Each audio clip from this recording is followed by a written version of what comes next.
This just into CNN, several Republicans have just informed House leadership they will be unable to attend votes this evening, including that critical vote, the crucial vote for Biden's COVID-19 relief package. They say they can't be there for the votes because of the, quote, ongoing public health emergency. Here's the thing, though. Those same lawmakers are actually slated to attend this weekend's CPAC conference in Orlando. Of course, former President Trump will also be there. CNN chief congressional correspondent Manu Raju breaking this story for us now. So, Manu, one of these is, sort of part of the job, part of what taxpayers pay you to do, elect you to do. The other one is not.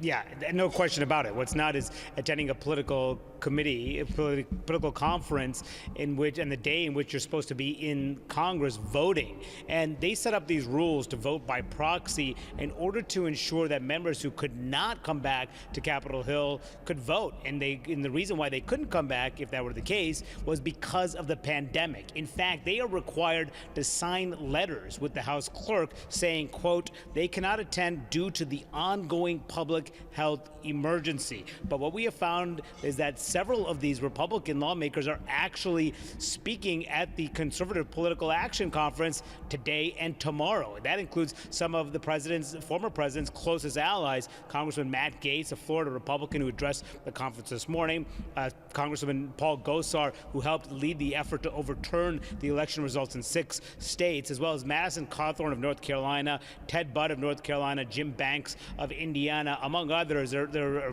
potentially even more, but those are the ones that we have seen. And now the thing about this system of voting it's called voting by proxy on Capitol Hill. You can actually designate another member to vote on your behalf and at your direction, tell them how to vote one way or the other. Republicans actually fought this system when it was first instituted. They said the Democrats should not be pushing forward on this. They actually went to court to try to battle this, and it was rejected in court. But here we have several Republican lawmakers signing this letter saying they have to vote by proxy because of the public health pandemic, but instead are addressing conservative activists.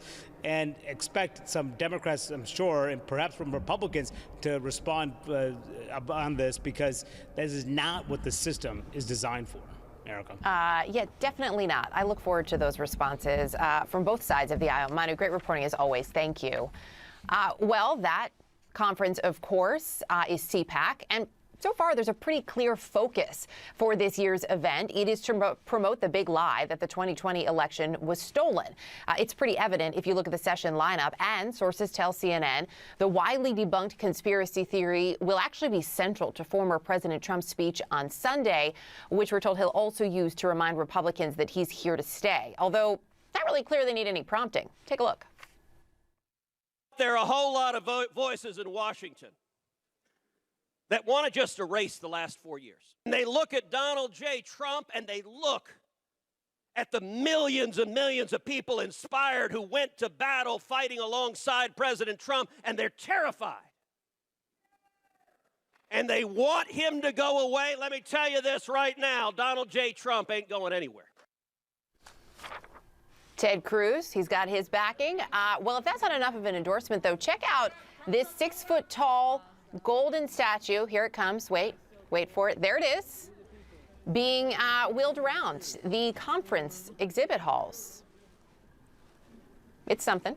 Charlie Dent is a CNN political commentator, former Republican congressman of Pennsylvania.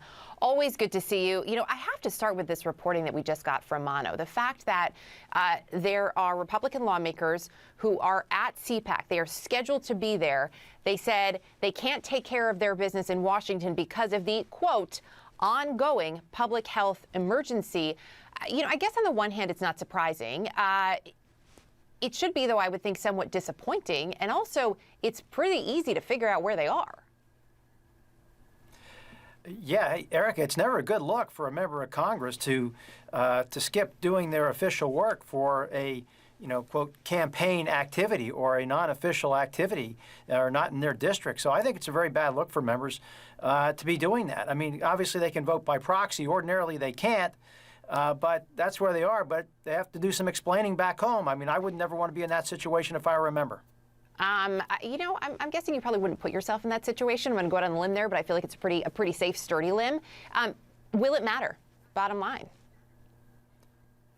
Will it matter? Probably not in many of their districts. 'Cause I think most of those members represent very safe districts, and they're out there, beating the Trump drum. And in their districts, they probably think that's very effective politically, so they're willing to take the hit. And they will be recorded as voting because they'll be voting by proxy. So I don't think it's going to have much of a political impact on them. Yeah, but it really does say a lot, doesn't it? You talk about beating the Trump drum. Senate Minority Leader Mitch McConnell was pressed about whether he would support Trump if he were the nominee in 2024. Here's his response. If the president was the party's nominee, would you support him? The nominee of the party? Absolutely. Absolutely, not a hesitation there. But I do just want to remind everybody some of McConnell's most recent comments about the former president. There's no question, none, that President Trump is practically and morally responsible for provoking the events of the day. No question about it. As an ordinary citizen, unless the statute of limitations is run, still liable for everything he did while he's in office. Didn't get away with anything yet. That was 13 days ago. Now the top Republican in the Senate, who directly tied the president to the insurrection, saying very clearly he is willing to put him back in the White House. The two don't really square. Yeah, the two are incompatible positions, but I think it's very clear that Mitch McConnell wants a clean break from Donald Trump, unlike some of the House Republican leaders. He's in a different spot. Now, McConnell's in a bit of a pickle. He made a great speech that day. He also voted against conviction. I wish he had voted for conviction, but I kind of understood why he did what he did then.